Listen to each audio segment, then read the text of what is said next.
We are here with FISA and ELF South Africa. Can you please put it on silence?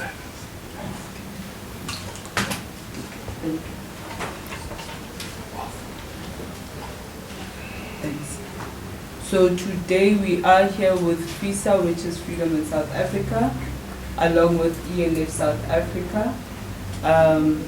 And I think we did not discuss the details of the media briefing in what we've shared in the media release, but the discussion will explain itself as to why we are here today and the elements that will be covered in the session.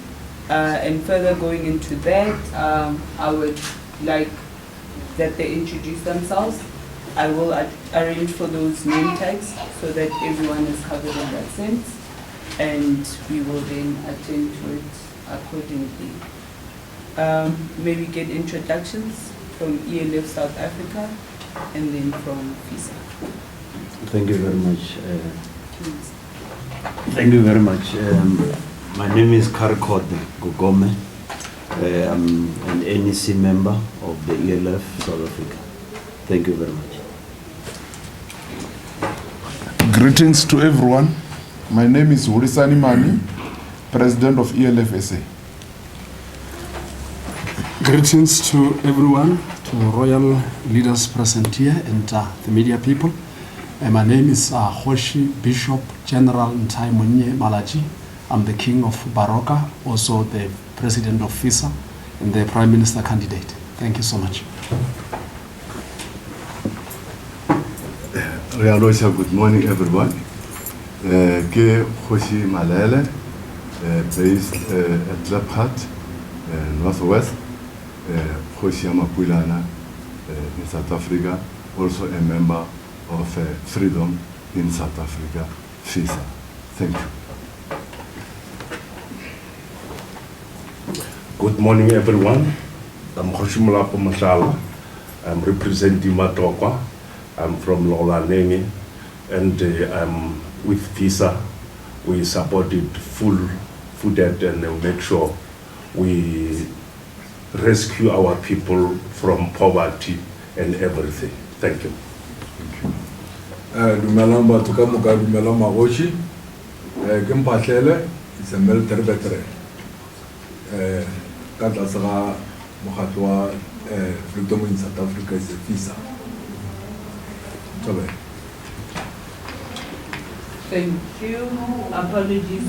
We're just going to ask that you hold for a second so that we ensure that the live stream is all in order.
Apologies once more. I think we can proceed with the session. We will record, and for those that are not here, the recording will then be shared post the session. Thank you. No, thank you very much. And once again, we would like to welcome everyone, especially the media. I know there were a lot of stories you could cover, but you decided to respond to our invite We really appreciate that. In our presence, we have the leadership of FISA. They've already been introduced. Kgoshi, where I come from, we should have said Mbirabo. Yeah, that's where we start, because these are royal families. They are our leaders. They are inherent. We'll then start with our briefing. The Economic Liberators Forum South Africa stand as a beacon of hope and the progress in our quest for economic empowerment and social justice. We firmly believe that through unity we can challenge the oppressive system that have hindered our people from becoming true owners of the economic prosperity they rightfully deserve. The current status quo perpetuates the interest of the privileged few, while the majority continue to be marginalized and overlooked. As champions of African economic liberation, our mission is to reclaim the identity of a black man and to reconnect with our rich culture heritage by embracing African tradition and coming together as one nation, led by the esteemed kings and queens of our land. We pave the way for community governance and heritage preservation. We are proud to announce that Freedom in South Africa, FISA, has united forces with ELF-SA, symbolizing a crucial alliance for the upcoming elections of 2026. All members of FISA will now stand in solidarity under the banner of ELF-SA, merging our structure into a seamless and efficient machinery. We are confident that ELF-SA will play a pivotal role as the kingmakers in the upcoming elections. ELF-SA remain deeply concerned about the ongoing water crisis affecting our communities. It is unacceptable that villages like Mavunde in Vembe have been deprived adequate water supply for a staggering 25 years. Our recent intervention in Mavunde, where we installed a borehole within 48 hours of engaging with the royal family on the 14th of April, demonstrate our commitment to addressing pressing issues faced by our people. We are pleased to report that people of Mavunde now have access to clean water after a long struggling lasting a quarter of a century. After serious deliberation, we have decided to move our manifesto launch from Vembe to Mpumalanga Wheat Bank on the 11th of May. The changes signifies our commitment to engaging communities across South Africa and addressing their needs effectively. ELF-SA dedicates to fight economic liberation, social justice, and sustainable development for all South Africans. Together, we continue our journey towards a more equitable and prosperous society. Thank you very much. I'm also going to hand over to our colleagues, our partner, FISA. Thank you very much, Mr. President. Thank you, ladies and gentlemen. Mushade. Thank you very much. Yeah, I take this opportunity to greet everyone present here, media personnel. We thank you for capturing the event. And I want to also thank the president of ELF-SA for agreeing to this partnership. I'm saying here it takes a visionary leader to embrace a good vision for the people of South Africa. So we are not doing this for ourselves, we are doing this for the people of South Africa. And that's what the president of ELF-SA has done to make sure that he comes and works together with FISA. Now, as the people of South Africa, we know that for the past 300 years, we suffered from lots of challenges under both colonial and apartheid government. And we had hope in 1994 that things will become better for black people. But unfortunately, it's not the case. So it is now 30 years from 1994. Our problems moved from triple challenges to over 50 challenges. In the past, we spoke of unemployment, inequality and poverty. Today it's many. As the people of South Africa, we have seen the destruction of traditional leadership, where the government manipulate traditional leaders, use legislation to destroy traditional leaders, to take over the land and minerals so that they can benefit themselves. In the process, they gain shares in different companies in the expense of the people, to the suffering of the masses.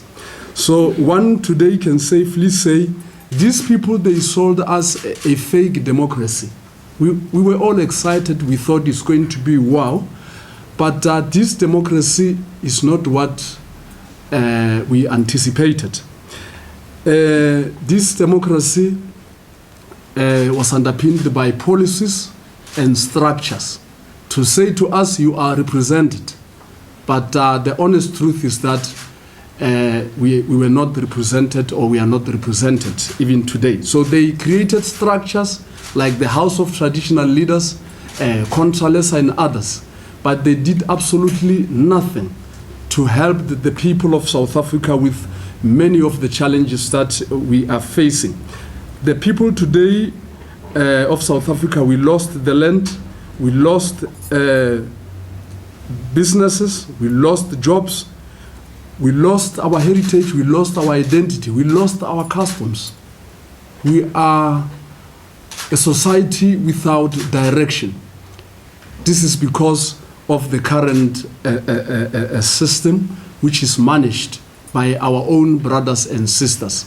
So, as kingdoms, we realize that with all these problems, we engaged the government for the past 13 years to battle some of these issues of exploitation of reservists in the police, in the military, in the emergency services.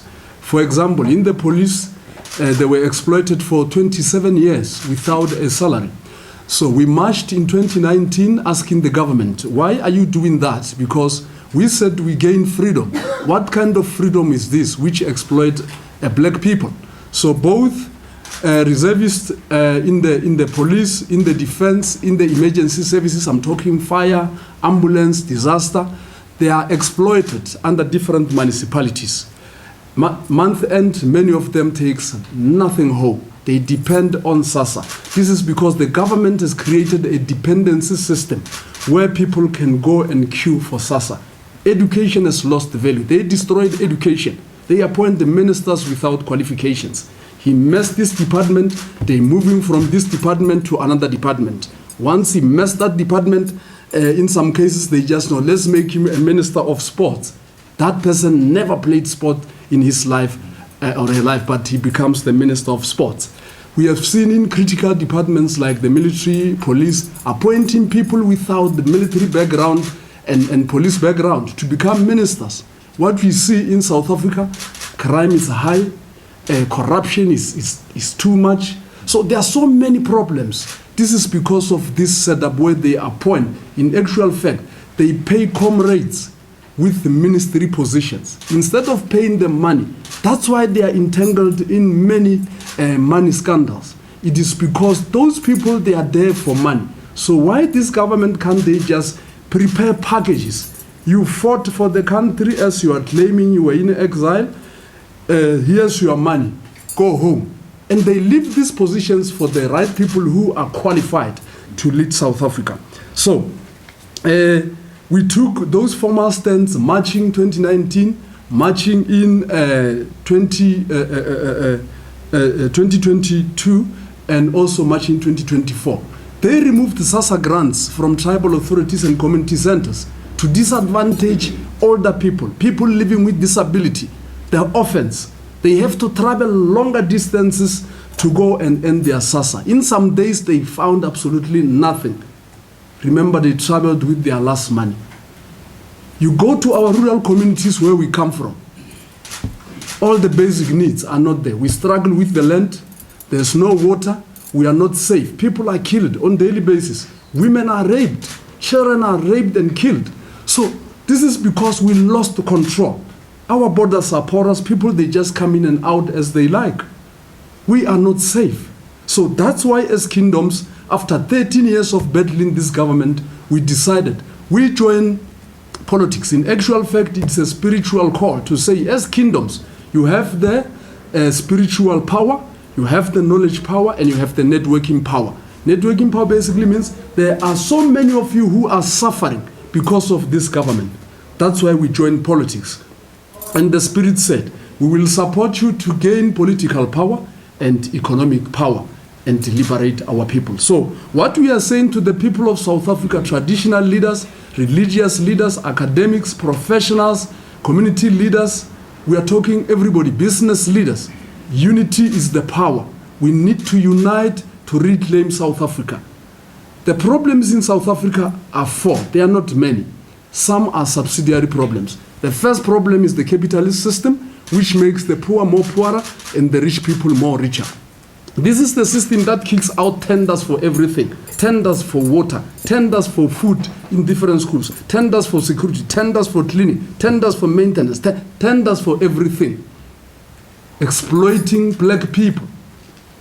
Exploiting by fellow black people. So the second problem is policies underpinning the system. They are saying this land belongs to everyone who's living in it. Go check all the countries. It's not there. There's no country in the world where they are saying the land belongs to everyone. It's only here in South Africa. Destroying the indigenous people, destroying kingdoms to take over the land. And that's why they say the land belongs to everyone who's living in it. In the process, politicians, they buy farms for themselves all over, claiming to be fighting for the people. These very same people, they don't have money to buy farms. What are they going to use now to buy farms? You go to any small town, the stand costs 200,000 rands. So those are some of the challenges that forced us to join politics. When COVID broke out in 2019, we advised the government that we are going to lose many people. Close borders, those 10 that are infected, let's bring traditional healers, religious healers or faith healers, and our doctors and nurses to solve these problems. They refused. Science said to them, we are going to lose 1 million people. They digged 1 million graves. And God realized that these people, they don't care about my children. He raised his hand and we lost only 100,000 people. So later they kicked out another tender to close those graves. Our traditional leaders, healers, are not integrated in the health sector, health system. You are a traditional healer.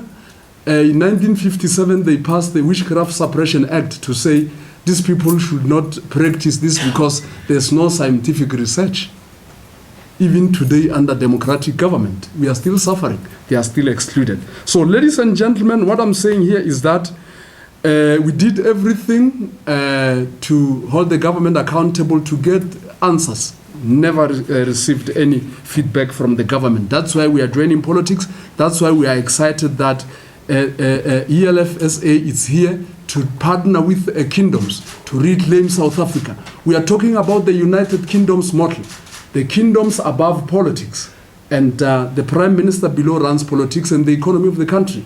This is the model which is used by Britain, our former colonizer, King Prince Charles III. It's above politics. The Prime Minister Rishi Sunak is below running politics and the economy. It's not only in Britain. Spain, Denmark, Malaysia, Canada, you name them. Most of the Arab countries are using this model. It's the best model. You protect the land, minerals, arts and culture, traditional leadership, your heritage and your communities. At the same time, you protect the sovereignty of the country, meaning there will be now order. This thing of exploitation will come to an end because the 5 million tender jobs, we have 5 million tender jobs in South Africa. In security, all security jobs are private, are tender jobs. They kick out tenders to make money for self-enrichment. So those jobs can be converted into permanent jobs. Security, cleaning, maintenance, and field firefighting. I'm from the emergency services sector. We've been fighting those cases. So there are so many people who are suffering because of this current setup. So ladies and gentlemen, we are advocating for unity of all the parties. It is very much important. As black people, we have numbers. If we can unite and support this model, This is a simple model. All the tribes will benefit because currently in South Africa there are 3 kingdoms: Pedi Kingdom, Zulu Kingdom, and Xhosa Kingdom. They destroyed all our tribes. As Baroka, we form part of the indigenous people of Transvaal. We are not even recognized. Our land in Phalaborwa, there are 22 mining sites. We are losing over 30 billion. Our people are poor, are suffering. No water, nothing. So we are very happy with ELF SA because all the skills programs that they are bringing on board will help our members on the ground to start to learn how to produce things locally. That is what is going to help us to build our own economy as the people of South Africa. We are disturbed, to be honest with you, we are disturbed by claims from MK party saying that they are representing kingdoms. We are very disturbed. You look at what they represent. They are talking about parliamentary sovereignty. Parliamentary sovereignty is the system that was used before the democratic government. It means the parliament has got the power to pass laws without consulting anybody, which means in simple terms they are above the law. We refuse that. So as kingdoms, we are here leading ourselves, and now we have partnered with ELFSA to make sure that we reclaim South Africa. Anyone who's supporting this model, he should come to us as kingdoms and lead us. Many of the traditional leaders who joined MK are those from ANC who are fighting for their own benefits, not fighting for the people. We need to be honest and clear about that. They are attracting those people because some of them were getting tenders and all those things from the government. Now that they are no longer getting those benefits, that's why they are fighting. So it's a faction of ANC. We have no problem if they are genuine. We will work together going forward because the numbers they will collect and our numbers will be able to implement the constitutional monarchy model. Other parties, we disagree with the nationalization of land and the minerals because the land belongs to the indigenous people, traditional leaders, and their communities. We tried, many of our parties, unfortunately, they failed to solve this problem. 13 years, we have letters and everything, they failed. So, ladies and gentlemen, our appeal to everybody is that let's unite our people in rural areas, everywhere you are, unite. Kingdoms are here together with ELFSA to bring skills to make sure that agriculture and all other programs in the community, they are implemented. That's what is going to bring freedom to the people of South Africa. Thank you so very much, and God bless you.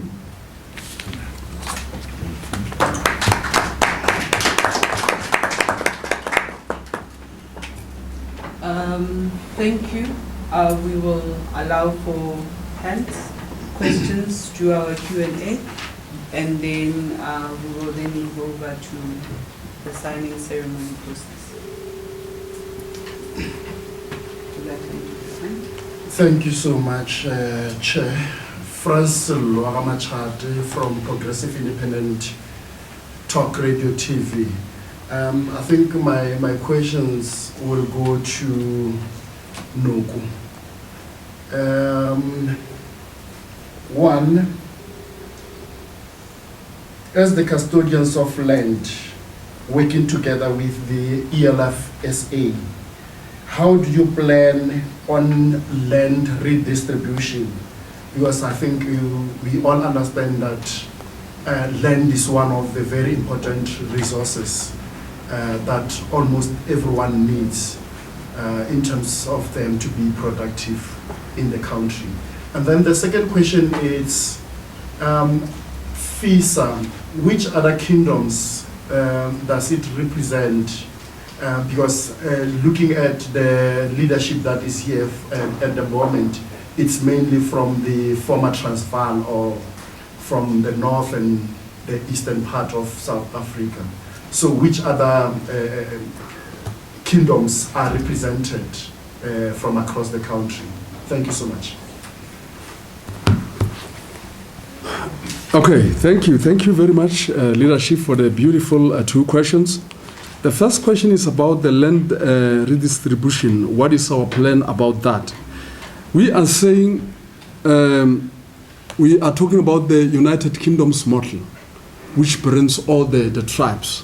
At the back there's a banner which shows all the tribes. There are over 40, plus minus 40 tribes. So basically what we say here is that all the productive land, homes, businesses, these include also farms, we protect that land. We don't want to create instability in South Africa, so we protect the productive land. What does that mean? Where they are farming, where they are doing businesses, we protect. As the government, we even support them to make sure that our government compete in sectors like agriculture, because currently we are depending on private bodies to produce food for ourselves, which is not good strategically. So we are going to make sure that the productive land we protect, and then the unproductive land, we take it back under the kingdoms, under different kingdoms. As kingdoms, we know ourselves. For example, in Palabora, there are our Palabora there. We know that this is the kingdom in Palabora. So the land in Palabora that is not used productively, it will fall under the kingdoms. When we do that, we give our people access for the land, and also we make sure that everyone, because basically there we included all the indigenous kingdoms there, which means there will be no tribe in South Africa that will have a problem of land. The question of who are the other kingdoms, there's a big problem. If you check now, the government has got these programs where they bring traditional leaders together. Basically, they are saying, don't join other kings who are fighting for freedom. So they are threatening them with a closure of their salaries. In some cases, we know what they do. They kill people. We lost a lot of people in South Africa because of politics. So we are not going to be here and say we are with that kingdom, that one. We will set him or her for an attack. So all the kingdoms that are listed in there, among the tribe, Babirwa, Bafukeng, Baganano, Babedi, Bakone, Bakhalaka, Bakhatla, Bakwena, Balubedu, Bapalabora, Baroka, Basia, Basutu, Batokwa, Batswana, Batauma, the Khoisan, the Khoikhoi, the Koran, Mapuleana, Matebele, Manrevele, Batlubi, Swazis, all of them, the Zongas, the Vendas, all those kingdoms are with FISA. Some of them, they are talking to us to say, we are with you, we will support you, but we are scared because once we raise our head, they will close the salaries. They will start to orchestrate cases for us and arrest some of the kings. We don't want that. So we are in the forefront of the struggle, but there are many kings that are with us. Some of them we talk of agreements because some already joined other political parties. For example, we have Sargo, it's our partners, because Sargo is formed by the Dodo and Galeshiwe kings in Northwest. They are also fighting for the land there. So we said it's fine. When you fight in that province, we will also fight in all the other provinces. At the end, those numbers we will bring together for this model. Thank you.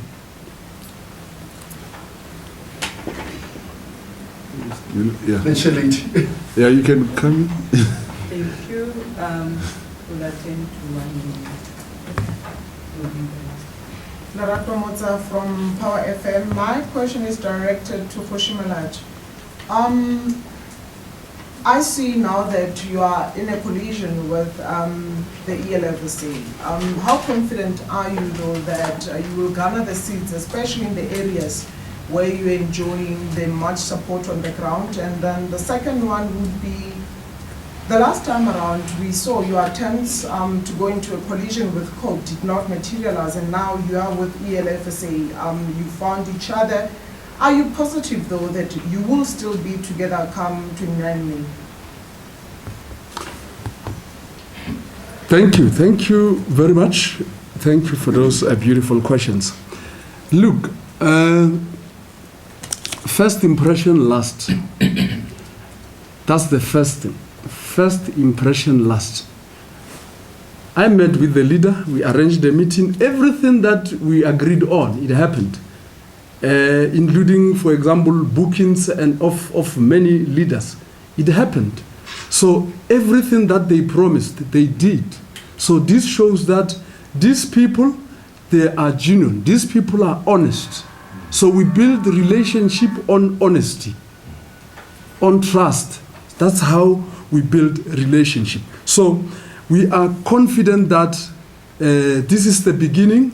And if you look at the party, ELF-SA, it has our alphabets. Our grannies, they call it FISA. We say it's ELF-SA because they can't bite themselves and say ELF-SA. You understand that? So we will give them that to say, feel free, but on the ballot, no, that is ELF-SA. Call it whatever you like. Whether you call it FISA, run with it. It's your party. Make sure we claim the ground. We have the ground. We have many people who are supporting us. Our strategies are very effective. We move from one community to the next. Our disadvantage has been resources, but with the support of our colleagues, we'll be able to run together to make sure that we sweep. We have what we call Operation Swell. When we get to the community, we sweep. We are not going to reveal that because the enemy may learn those strategies and use them. As you have seen, many parties are now saying we're all advocating for kingdoms. It was because they stole our manifesto. They want to reclaim it as theirs. But when you look at their structure, they still have the president. They don't have the prime minister because they want to steal our ideas. So we are very confident that we'll be able to claim the ground to make sure that we take over power in South Africa. The relationship with the COPE, as I shared in the media, the problem was dishonesty.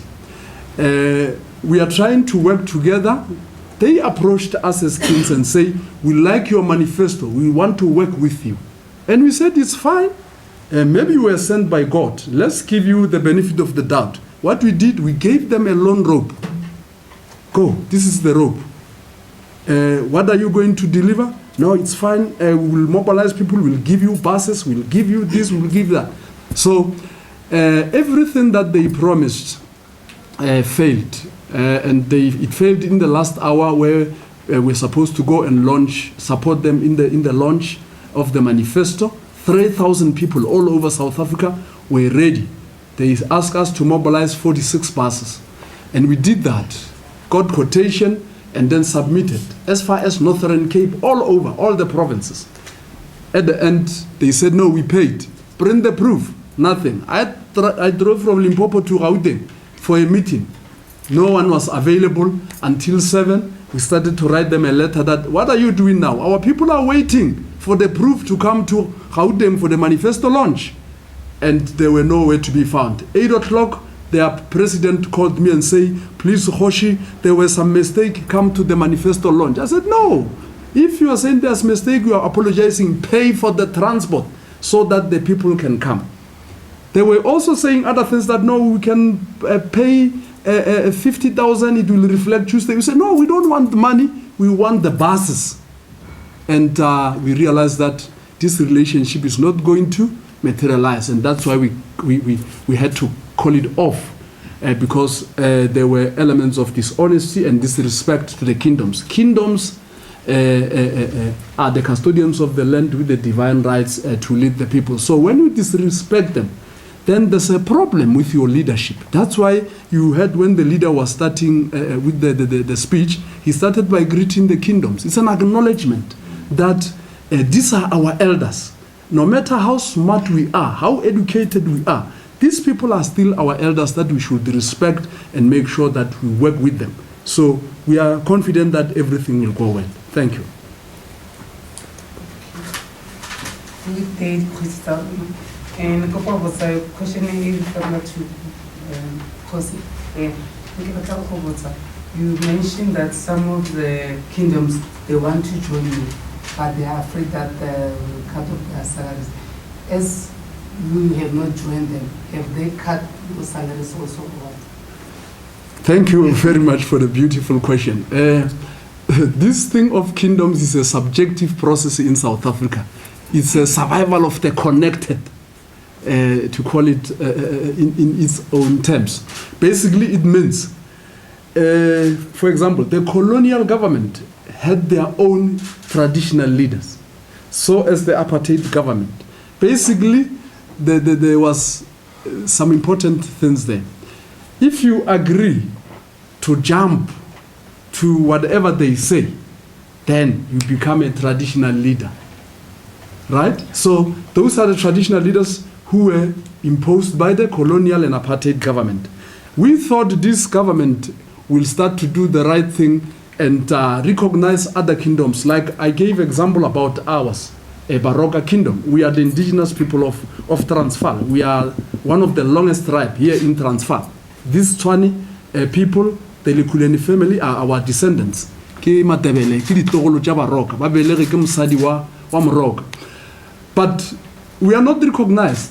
And if you look at the number of traditional leaders recognized in the whole of Transvaal, there are over 2,000.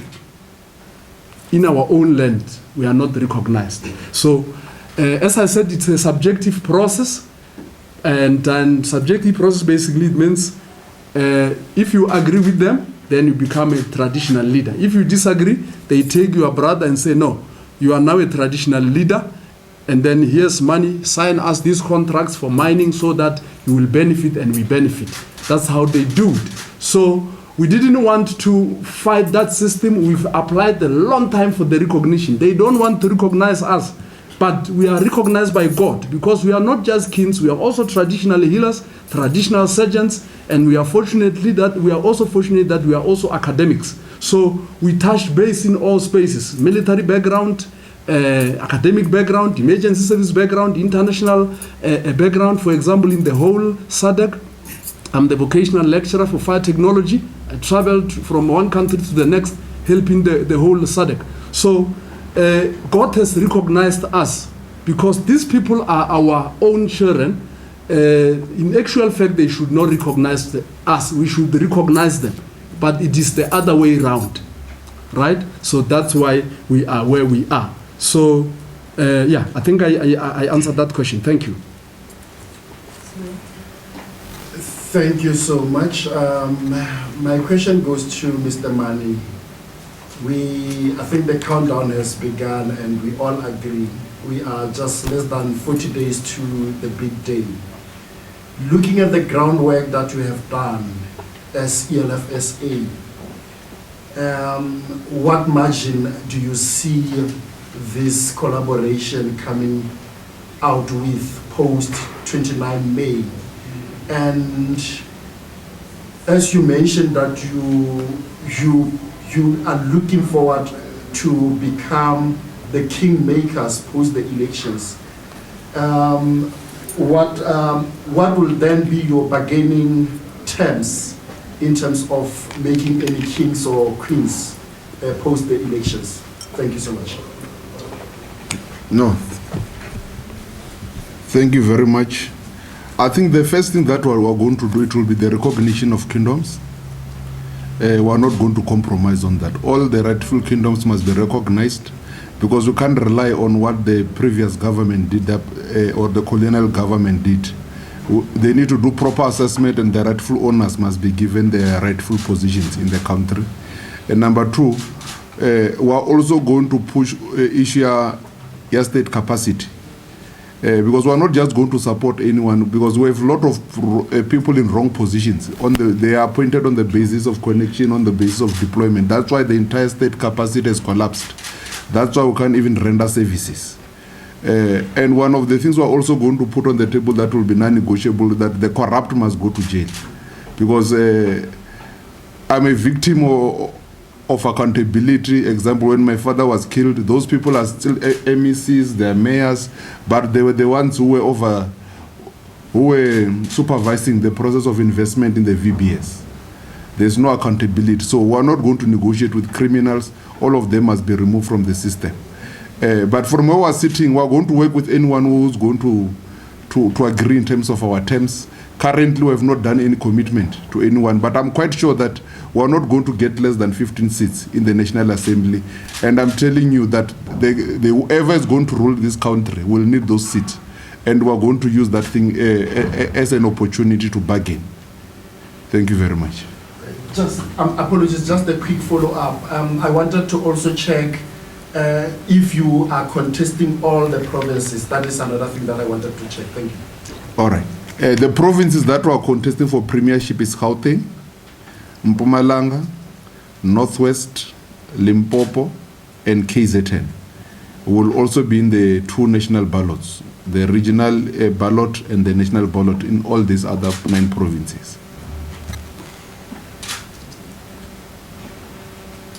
Another question, but this time around it's directed to Mr. Mani.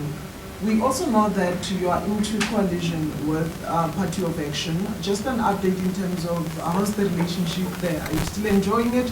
And also, just looking at the water supply challenges in the country, you just spoke about how ELFSA has actually installed a borehole in one of the villages in Vembe. Are we likely to see you rolling this beautiful initiatives in other disadvantaged communities? Yes. No, I think our agreement with POA, Party of Action, is still in place because they took a decision to support us for election. They do not have any other interest, whether to be represented in the parliament or anywhere. But they've read our documents, they believe on what we're doing. So all their members are still rallying behind us. And we're still going to continue to have a relationship with them because they've influenced in different areas where we do not have a representation. Then your other question, okay, in terms of borehole. As I'm speaking, by tomorrow we'll be doing a borehole in Pearl, in Ward 18, in Moses Kotane branch where he was buried. So our target, because we decided to even scale down our manifesto so that we were able to put the much needed resources in buying a truck that is going to be doing boreholes across the country. Because we thought it won't assist to spend a lot of money on buses, a lot of money on t-shirts when our people are struggling with water. So our manifesto will be a low scale, maybe with around 3,000 people, so that the resources that we're able to save were able to go across the country doing boreholes. Because it can't be correct that after 30 years we're still discussing the issue of access to water. That's a perfect example of the failure of this current government. So Rena, we're not just going to sit and wait for government. We'll be able to do what we can. And we're also pleading with all South Africans, all those people who are in business, professionals, that if we're able to create a trust just to focus on water, we can be able to do over 20 bowls every month by just a small contribution of 100 rand. But it just needs all of us to come together and say the South African problems belong to all of us and we need to be a collective in order to resolve them. Yes, thank you. There's a question from WhatsApp. They are asking about our stance on foreigners and smaller businesses. Thank you. It's because our people are watching and they want to get it from us. What is our proposition on those issues? We are very clear on issues of foreign nationals. One, there are illegal foreign immigrants in South Africa. That one is a big problem. It's causing safety instability in the country. Because if you are not known in the country, you can be bought by these politicians to kill others. And we have seen many of them now are involved in serious criminal activities. This is because you can't identify them. So what we are saying as the kingdoms, these foreigners who are here illegally, we should deport them to make sure that their countries helps them to come to South Africa legally. That's the first thing. And there are foreigners who are here legally, but destroying South Africa with the drugs, lousy businesses, and other criminal activities. Producing drugs here and there, selling them to our people to destroy the future of South Africa. What we are saying is that if you are a foreign national, you should behave. You are a visitor, you should behave. If you don't behave, you are involved in criminal activities. You also deserve to be deported. By law, smaller businesses in a value less than 5 million, they don't qualify to run these spaza shops in South Africa by law, Immigration Act number 13. They don't qualify.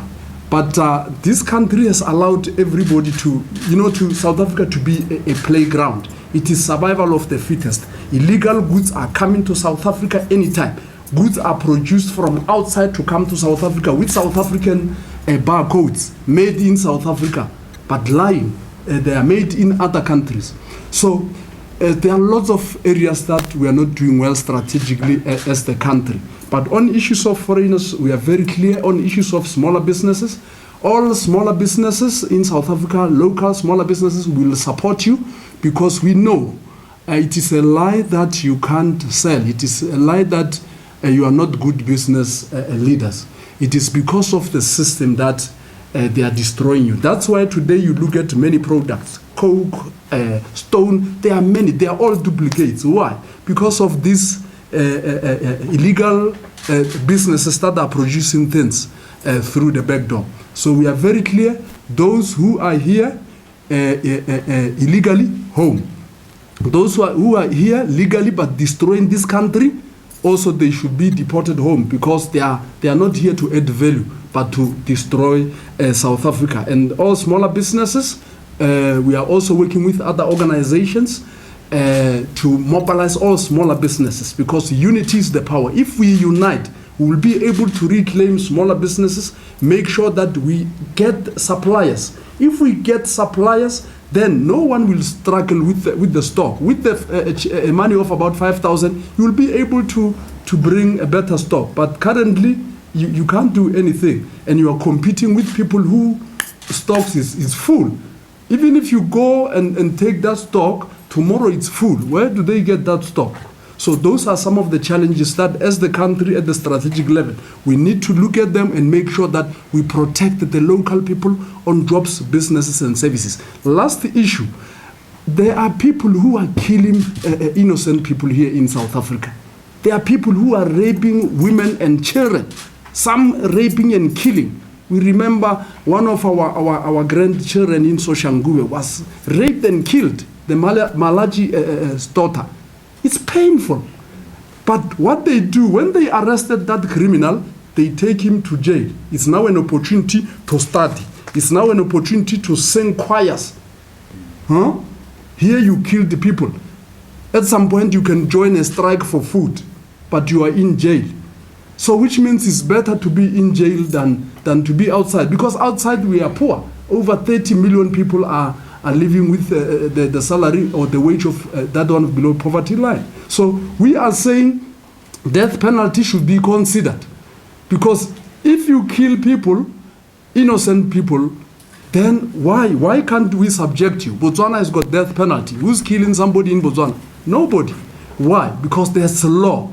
You rape somebody, you will face that same problem of capital punishment or a life sentence. So we need that in South Africa to make sure that there's order. There are lots of guns all over. People just shoot. You fight for the beer. One of my uncles in Beggersford was shot for a beer. Buy me a beer. I can't buy you. Okay, good. Then they kill the poor uncle. So the family, even today, is still in pain because of criminals. So we are saying death penalty will solve many problems that we are facing here in South Africa, and there will be order.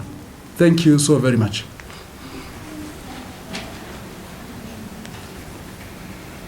Okay, it looks like the chairlady is not here. Thank you so much. Kgoshi Malatjie just raised something, and it triggered a question on me. Mr. Mani, the death penalty as raised by Kgoshi Malatjie. So let's say you happen to, for some reason, to be in power come 29 May. Are we then going to see some constitutional amendments where you can then also include that part? Because I think for us to have a death penalty, then we might have to have the clause that says everyone has got right to life taken away. Are we going to to have something like that, as raised by Kgoshi Malatjie? Thank you. No, I totally agree with Kgoshi Malatjie, because you can't have killers having rights. I'm sitting here 5 years later, my father was killed. Those people are still enjoying rights, and the government is still spending money on them. They're in prison now. For the past, I wonder how much were we spending per day. Every day that they're spending in prison, they become an expenditure to government. But I'm saying anyone who takes anyone's life must not have a right to live. We need to build a government where people's life are respected. If you are to check the statistics of how many people are murdered every day, it is unacceptable. We're a country that is at war with itself. Even when you raise issues, you are scared, are you going to reach home after this particular briefing? Because people are taking life away with a mere 5,000 rand. They go to hostel, the 5,000, you can be gone today if you ask wrong questions. That is wrong. We want to build a country where lives of people are respected. And those who kill must be subjected to the same measure. You live by the sword, you must die by the sword. So we'll change the constitution. We'll move for that will be the first thing that we submit to Parliament when we enter, for amendment of the constitution, so that we also change the constitution so that we recognize Kgoshi, we do a constitutional monarchy where we're able to give also powers to Kgoshi. Thank you. To President Mani, in future, do we see, before the election, do we see other parties coming in and joining you? Do you have talks with other parties? No, at this stage, we have not been engaging with others, but we're still open, because the only way we're going to defeat this system is when we're united. As long as we agree in terms of the visions and what we're trying to achieve, they agree on the principle of FISA, they agree on the principle of ELF-SA, we are committed. So the doors are not closed, because that is the only way we're going to be able to confront and force this particular system to change. Because there can be parties that have a particular footprint in areas that both parties do not have. So we're open for engagement. Thank you very much. Wonderful. Seeing that you've moved the manifesto launch to Mpumalanga, is it still going to take place on the 11th of May? Yes, our manifesto will be on the 11th of May. By today, before end of business, we'll have confirmed the stadium that we're going to use. But like we said, we have scaled down the manifesto so that we buy the much needed drilling machine for water.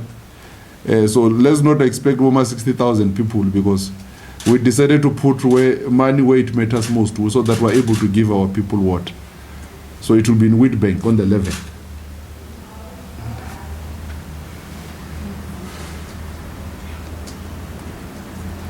Any more questions? Stay with the last one of assigning.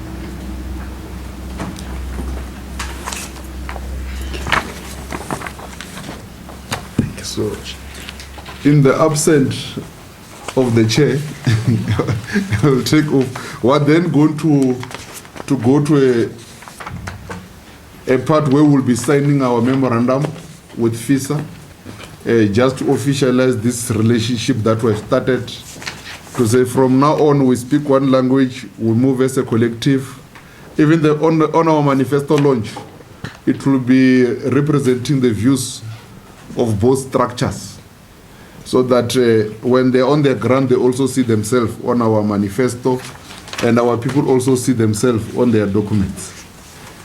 We're going to sign.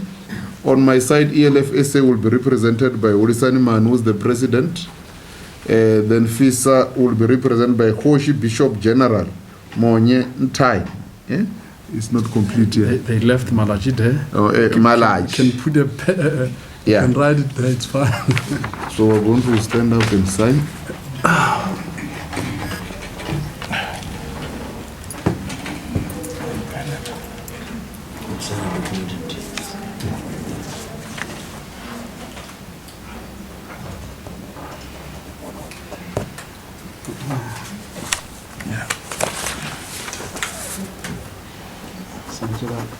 As a witness, they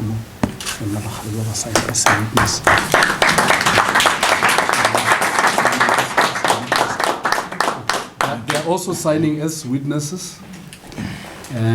Okay, you can also sign that so that we sign both. You remain with one.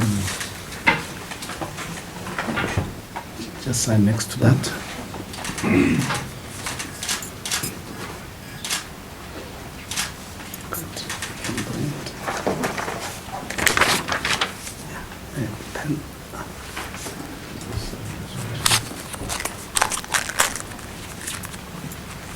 Ya wa ke lenyalo jalo ya soka jalo di campaign our people ba re lebeletse ke tshepa gore ba thabile ka kudu because our people are they are on social media. We have grannies who are playing sports. They are on social media, very active. So they are watching as well. We'll copy this one. Okay, thank you. Get a pen. Okay, it is done, ladies and gentlemen. Are you not happy?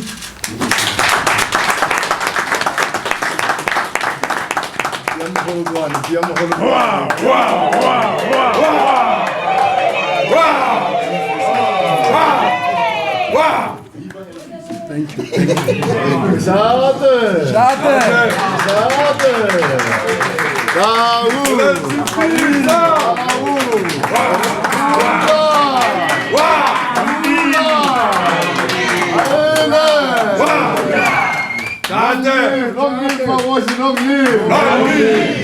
Viva Kings and Queens, viva! Viva! Viva LFSA, viva! Viva! Viva FISA, viva! Viva! Long live the marriage, long live! Long live!